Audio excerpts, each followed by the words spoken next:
J'ai envie de lancer un nouveau format, une balade avec Léa. Et en fait, aujourd'hui, j'avais envie de vous parler des contradictions. Je crois que je suis à une période de ma vie où j'ai besoin d'embrasser mes contradictions avec la langue. Roulage de pelle et tout.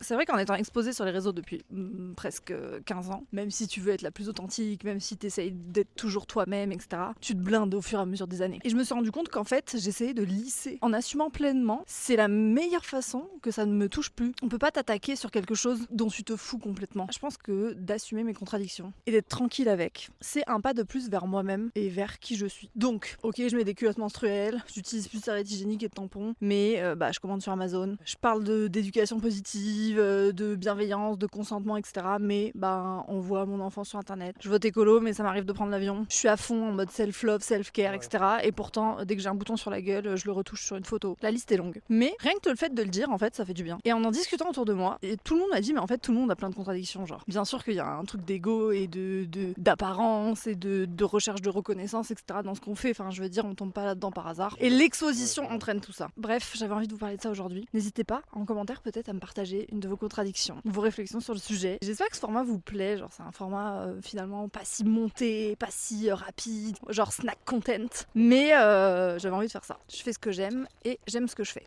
Je vous embrasse et à très vite.